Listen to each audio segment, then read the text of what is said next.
찬 바람이 불었어요. 거리의 공기가 유난히 차갑네요. 손끝이 얼고 숨이 하얗게 피어올라요. 저녁이 되면 거리는 낯설게 변하죠. 빛은 많지만 따뜻한 곳은 없어요. 언젠가 나도 저 불빛 중 하나였어요. 누군가의 손끝에서 불을 밝히던 사람.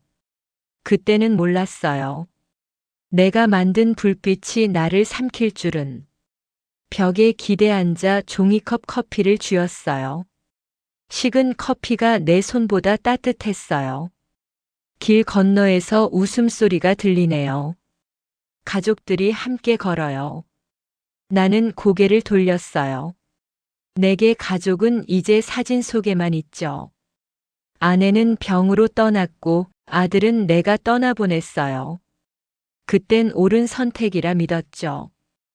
회장 자리를 지키는 게 전부였으니까요. 돈으로는 다 될 줄 알았어요. 사람의 마음도 인생의 온도도.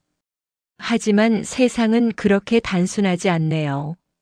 남은 건 빈 주머니와 식은 담배뿐이에요. 밤이 깊어졌어요. 노숙자들이 모여들어요. 누군가는 깡소주를 돌리고 누군가는 담요를 나눠요.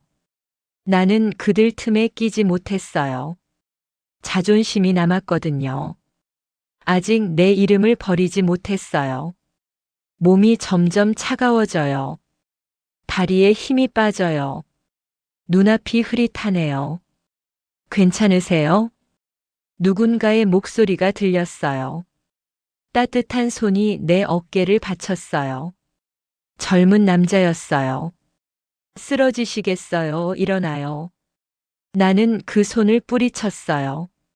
놔, 신세 앉아. 남자는 물러서지 않았어요. 그럼 그냥 쓰러지실 거예요? 그 말에 이상하게 화가 났어요. 내가 불쌍해 보였겠죠. 그런 눈빛이 싫었어요. 나 같은 사람 많아. 그냥 가. 하지만 그는 고개를 저었어요. 같다고 생각하지 마세요. 지금은 누가 누굴 돕는 게 아니라 그냥 사람이 사람을 붙잡는 거예요. 그 말이 마음을 찔렀어요. 오랜만에 듣는 사람 냄새 나는 말이었어요. 몸이 떨리고 시야가 흔들렸어요. 그가 나를 부축했어요.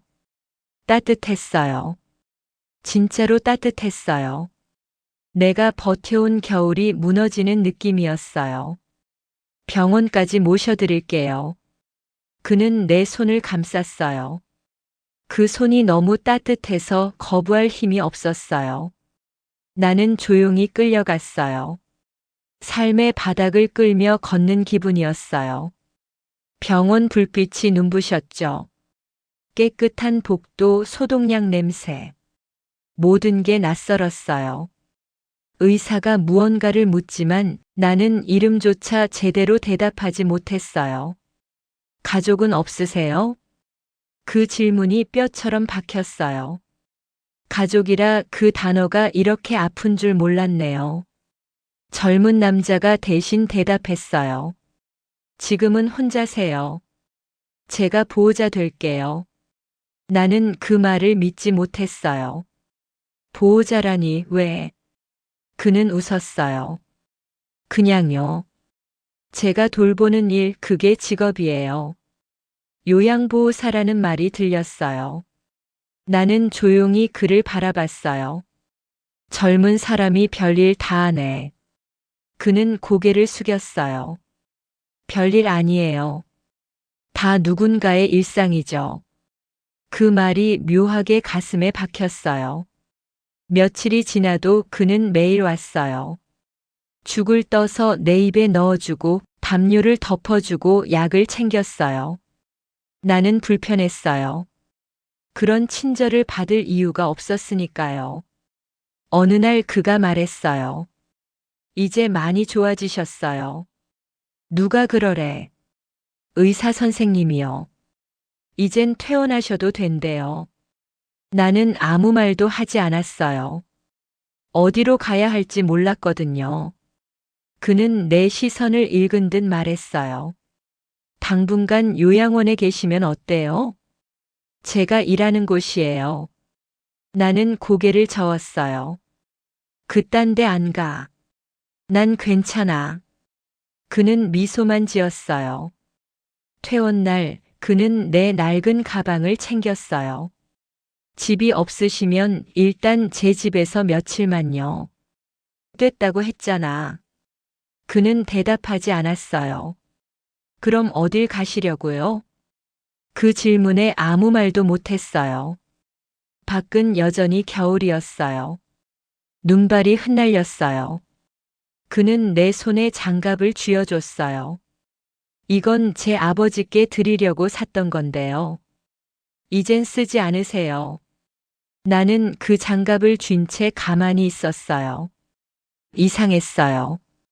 누군가의 손길이 이렇게 따뜻했던 게 언제였는지 기억이 안 났어요. 눈이 내렸고 세상이 하얗게 덮였어요. 나는 중얼거렸어요. 이런 날에도 사람은 살아야지. 그는 내 옆에서 걸었어요. 맞아요. 살아야죠. 그 말에 묘하게 위로받았어요. 오랜만에 들은 우리의 말이었어요. 눈을 뜨니 병실 천장이 보였어요. 하얗고 깨끗한 불빛이 낯설었어요. 내 옆엔 그 남자가 있었어요. 그때 본 얼굴보다 훨씬 젊었네요. 눈 밑엔 피곤이 쌓였지만 미소는 따뜻했어요. 괜찮으세요? 그가 묻자 본능적으로 고개를 돌렸어요. 누가 허락했어, 여기 데려온 거. 그냥요. 쓰러져 있었잖아요. 그의 말투가 단단했어요. 미안하단 말보다 강했죠. 나는 차갑게 대했어요. 나한테 신세 지지 마. 그는 그냥 고개를 끄덕였어요. 신세 아니에요. 사람이니까요. 그 말이 가볍게 들리는데 왠지 오래 남았어요. 며칠 동안 그는 계속 왔어요. 죽을 떠서 내 입에 넣어주고 이불을 덮어주고 말없이 자리를 지켰어요. 나는 모른 척했어요. 누가 날 돌보는 게 익숙하지 않았어요. 어느 날 내가 물었어요. 너 이름이 뭐야? 강민호요. 짧은 대답이었어요. 직업은? 요양보호사예요. 노인 돌보는 일해요. 그 말에 웃음이 새어나왔어요. 젊은 사람이 그런 거 왜 해? 누군가는 해야 하니까요. 그의 대답이 너무 간단해서 오히려 가슴이 먹먹했어요. 민호는 늘 바빴어요. 전화벨이 울리면 금세 일어나곤 했어요. 오늘도 할머니 한 분이 쓰러지셔서요. 그는 그 말만 남기고 나갔죠. 그의 뒷모습이 묘하게 낯익었어요. 한때 나도 누군가를 챙기던 사람이었는데 지금은 내가 돌봄을 받는 처지가 되었네요. 밤이 오면 병실은 조용했어요.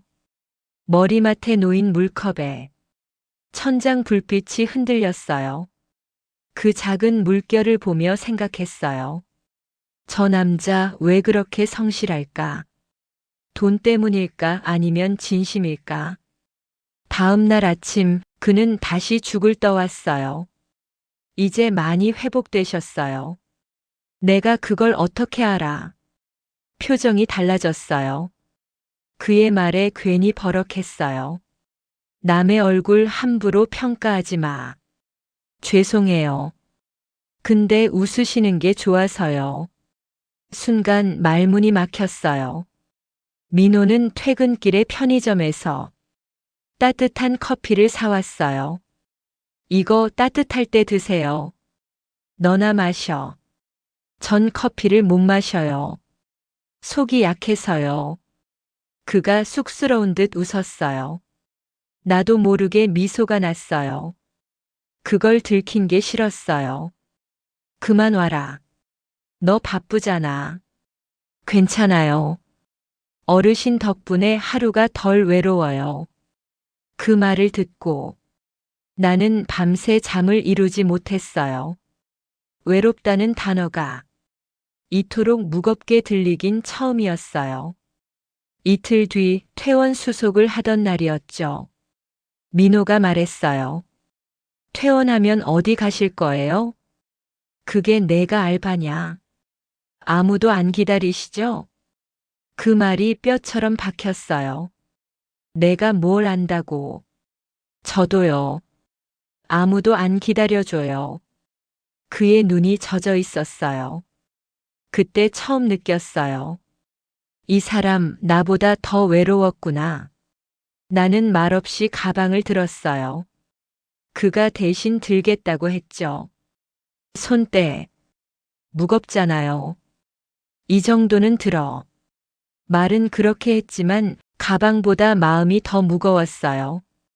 밖으로 나가자 찬 바람이 불었어요. 민호가 내 옆을 걸었어요. 그는 내 얼굴을 보며 말했어요. 겨울은 추워도 봄은 와요. 나는 조용히 대답했어요. 누구에게나 오는 건 아니야. 그는 웃었어요. 그래도 기다려야죠. 그래야 오니까요. 그날 밤 나는 잠을 이루지 못했어요. 그의 말이 머릿속을 맴돌았어요. 기다려야 봄이 온다. 나는 얼마나 오래 겨울에 머물렀을까? 얼마나 많은 사람을 얼려버렸을까? 다음 날 민호가 작은 상자를 내밀었어요. 장갑이에요. 어제 잃어버리셨죠? 이건 어르신 거 맞아요. 주워서 말리느라 하루 걸렸어요. 나는 장갑을 받았어요. 마른 냄새가 났어요. 하지만 어쩐지 따뜻했어요. 그날 이후 나는 민호의 이름을 자주 불렀어요. 민호야. 그는 항상 네라고 대답했어요. 그 짧은 대답이 내 안의 얼음을 조금씩 녹이고 있었어요. 며칠째 눈이 내렸어요. 골목은 온통 하얗게 덮였고 나는 창가에 앉아 커피를 식히고 있었어요. 민호가 문을 열고 들어왔죠. 그의 코끝이 시뻘개졌어요. 오늘은 눈이 참 고와요. 그가 웃었어요. 그 웃음이 내 마음 어딘가를 건드렸어요. 눈이 고와서 뭐해. 녹으면 더럽기만 하지. 내 말에 그는 잠시 나를 바라보다 조용히 말했어요. 그래도 녹기 전까지는 예쁘잖아요. 그 말이 이상하게 오래 남았어요. 그날 민호가 내게 상자 하나를 내밀었어요. 청소하다가 떨어졌어요. 어르신 방에서요. 그건 내 목걸이였어요. 10년 가까이 잃어버린 줄 알았던 거였죠. 나는 얼어붙은 손으로 그것을 잡았어요. 이걸 어디서? 침대 밑이에요. 먼지 쌓인 상자 속에 있었어요. 민호의 눈빛이 맑았어요. 나는 그 시선을 피했어요. 이건 내 아내 거야. 오래전에 떠났지. 그 말이 입 밖으로 나오는 순간 목소리가 떨렸어요. 민호는 아무 말도 하지 않았어요. 그냥 고개를 끄덕였죠. 잠시 후 그는 조심스럽게 물었어요. 사진이에요? 나는 목걸이를 열었어요. 안에는 낡은 사진 한 장이 들어 있었어요. 흐릿했지만 젊은 여자의 웃음은 선명했어요. 그 옆엔 2살쯤 되어 보이는 여자아이가 있었어요. 그 순간 시간이 멈춘 것 같았어요. 심장이 덜컥 내려앉았죠. 민호가 숨을 삼켰어요. 이 아이 제 어릴 적 사진이랑 똑같아요. 나는 고개를 번쩍 들었어요. 뭐라고? 저도 이런 사진 있어요. 엄마가 늘 지갑에 넣고 다니셨어요. 그의 목소리가 떨렸어요. 내 손끝에서 목걸이가 떨어졌어요. 나는 믿을 수가 없었어요. 내 엄마 이름이 뭐라고 했지? 이서연이요. 그 이름을 듣는 순간 모든 게 멈췄어요. 이서연. 그건 내 아내의 이름이었어요. 피가 거꾸로 솟는 것 같았어요. 내 손이 떨렸어요. 너 지금 무슨 소리 하는 거야? 저도 몰랐어요. 그런데 이 목걸이를 보니까 엄마가 이걸 하고 찍은 사진이랑 똑같아요. 민호의 눈이 젖어 있었어요. 나는 숨을 쉬기가 힘들었어요. 기억이 쏟아지듯 몰려왔어요. 그날 밤 병원 복도에서 아내가 뛰어가던 뒷모습, 흰 가운 아래로 흔들리던 목걸이, 그리고 그 뒤를 따라 뛰던 어린 아이의 울음소리. 그게 마지막 기억이었어요. 그 후로 나는 세상과 단절했죠. 모든 걸 잃었다고 생각했어요.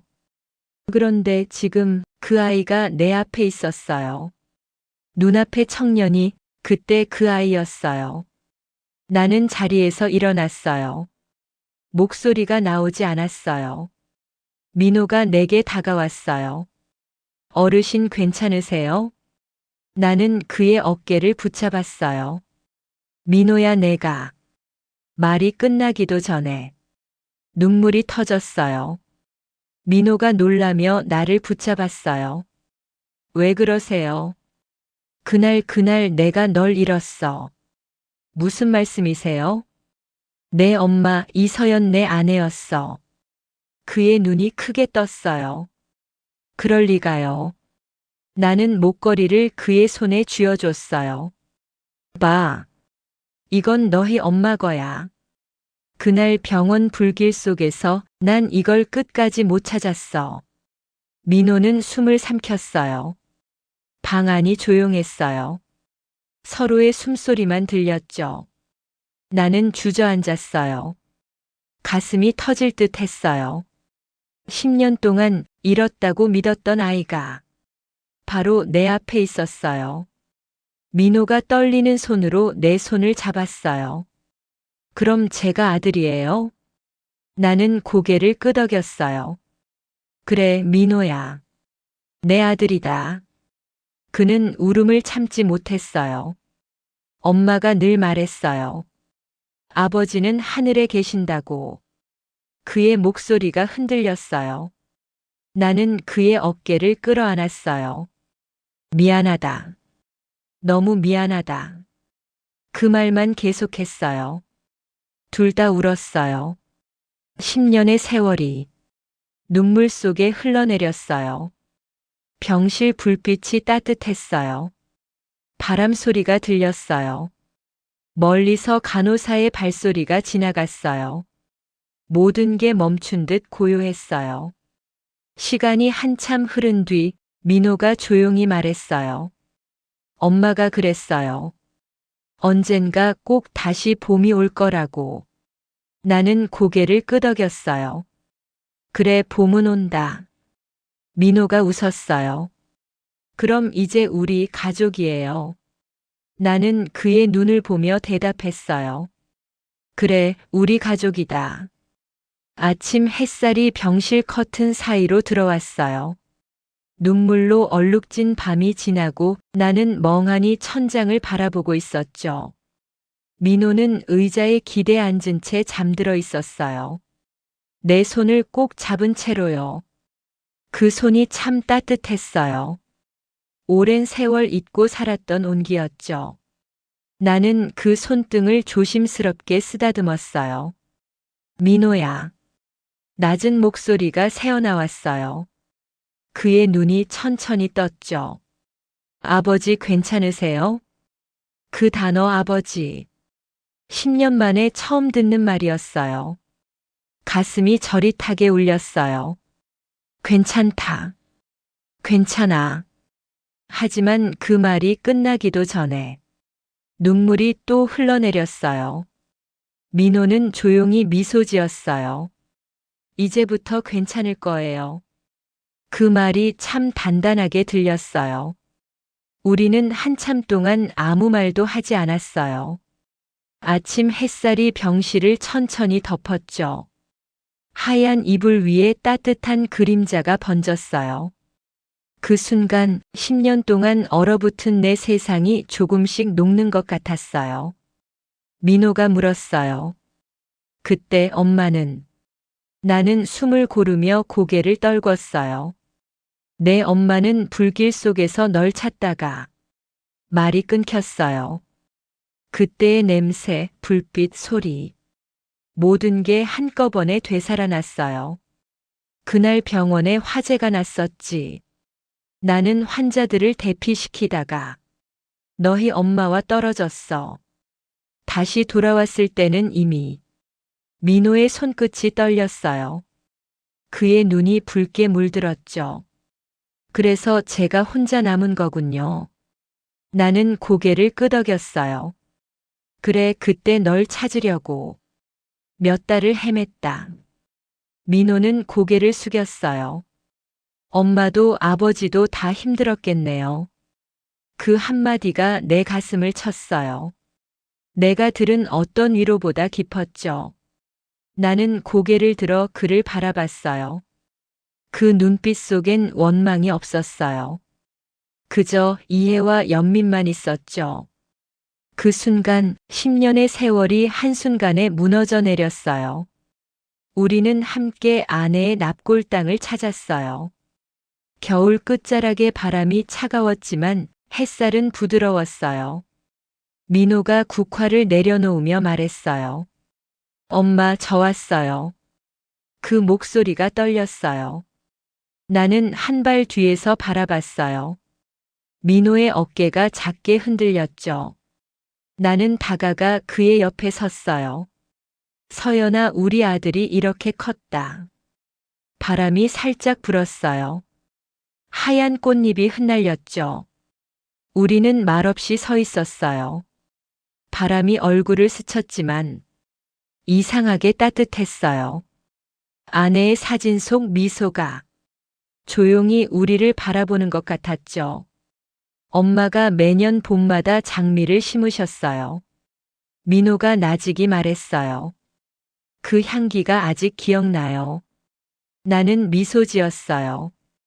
그 장미 우리 다시 심자. 민호가 눈을 올려 나를 봤어요. 같이요? 그래, 같이. 그의 눈가가 촉촉해졌어요. 집으로 돌아오던 길, 민호가 옆에서 걸었어요. 발소리가 서로의 리듬에 맞춰졌죠. 10년 동안 끊어졌던 시간들이 그 발소리 사이에 다시 이어지는 듯 했어요. 밤이 되었어요. 민호는 부엌에서 김치찌개를 끓였어요. 엄마 레시피예요. 그 냄새가 퍼졌어요. 순간 나는 눈을 감았어요. 그리운 냄새였어요. 서연의 손맛이 그대로 느껴졌어요. 맛있네요. 민호가 웃었어요. 너 엄마 닮았구나. 그 말에 그는 웃으며 대답했어요. 이제 알겠어요. 왜 다들 닮았다고 했는지. 우리는 함께 밥을 먹었어요. 그저 밥이었는데 눈물이 고였어요. 받기만 했던 밥상. 이제야 함께하는 밥상이 되었어요. 식사를 마치고 창가에 앉았어요. 밖에는 눈이 그치고 달빛이 비쳤어요. 민호가 조용히 말했어요. 이제 아버지는 뭐 하고 싶으세요? 나는 잠시 생각했어요. 이제는 살아야지. 내 엄마가 미처 누리지 못한 시간들을. 민호가 고개를 끄덕였어요. 그럼 저도 옆에서 같이 살아드릴게요.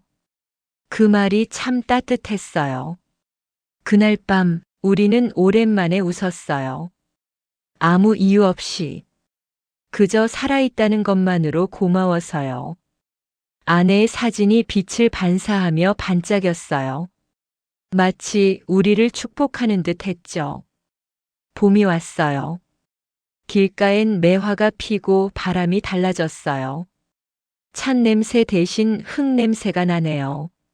나는 마당에 작은 삽을 들고 섰어요. 민호가 옆에서 흙을 고르고 있었어요. 이 자리가 좋겠죠? 그가 묻자 나는 고개를 끄덕였어요. 그래, 해가 잘 드는 곳이야. 우리는 묵묵히 흙을 파기 시작했어요. 겨우내 얼어있던 땅이 이제는 부드럽게 갈라졌어요. 그 안에 장미 묘목을 심었어요. 서연이 좋아하던 붉은 장미였죠. 민호가 물을 주며 말했어요. 이제 매년 피겠죠? 나는 미소 지었어요. 그래, 우리도 해마다 보고 웃자. 바람이 불었어요. 장미잎이 살짝 흔들렸어요. 마치 그녀가 우리 곁에 있는 듯 했죠. 점심을 먹고 마루에 앉았어요. 햇살이 따뜻했어요. 민호가 휴대폰을 꺼냈어요. 아버지, 이 사진 보세요. 그 화면 속엔 우리가 함께 심은 장미 묘목이 있었어요. 흙 묻은 손, 웃고 있는 얼굴. 오랜만에 찍은 가족 사진이었어요. 잘 나왔네. 내 목소리가 떨렸어요. 민호가 조용히 말했어요. 이제 우리 가족 앨범 새로 만들어요. 그 한마디에 마음이 뜨거워졌어요. 나는 고개를 끄덕였어요. 그래, 이제는 새로운 페이지를 채워야지. 저녁이 되자 부엌에서 김이 피어올랐어요. 된장찌개 냄새가 온 집에 번졌어요. 민호가 국자를 들고 웃었어요. 오늘은 제가 요리사예요. 그래, 오늘은 내 밥 먹자. 그 한마디에 둘 다 웃었어요. 식탁 위에는 밥, 김치, 그리고 작은 그릇에 장조림이 있었어요. 그건 아내가 늘 만들던 반찬이었죠. 민호가 젓가락을 들며 말했어요. 엄마 레시피예요. 기억이 가물가물해서 조금 다르긴 한데요. 나는 천천히 한 입 먹었어요. 익숙한 맛이었어요. 하지만 이번엔 달랐어요. 함께 먹는 밥이라 더 따뜻했어요. 식사 후 민호가 기타를 들고 나왔어요. 이거 아버지가 예전에 치셨다면서요? 그래, 젊을 땐 좀 했지. 그는 조심스레 현을 튕겼어요. 낯익은 선율이 흘러나왔어요. 그 노래, 서연이 가장 좋아하던 곡이었죠. 나는 눈을 감았어요. 기타 소리가 저녁 바람에 섞여 흘렀어요. 마당에 앉은 우리는 말없이 듣고 있었어요. 그 순간 시간이 멈춘 듯 했어요. 봄밤의 공기가 부드럽게 감쌌어요. 민호가 기타를 내려놓고 말했어요. 이제 새로운 시작이에요. 나는 고개를 끄덕였어요. 그래. 우리가 다시 만난 이유가 바로 그거겠지. 달빛이 장미 위로 비쳤어요. 하얀 빛 속에서 꽃잎이 흔들렸어요. 그 향기가 바람에 섞여 들어왔어요. 나는 하늘을 올려다봤어요. 서연아, 잘 보고 있지? 조용히 미소가 번졌어요. 민호가 옆에서 나를 바라봤어요. 아버지, 봄이 오면 장미가 피겠죠? 나는 대답했어요. 그래, 매년 봄마다 다시 피겠지. 그 말이 끝나자 둘 다 웃었어요. 그 웃음 속에 지난 세월이 녹아들었어요. 밤이 깊었어요. 달빛이 마당을 비췄어요. 새로 심은 장미 묘목 위로 하얀 빛이 고요히 내려앉았어요. 그리고 그 옆에서 우리의 그림자가 나란히 놓여 있었어요.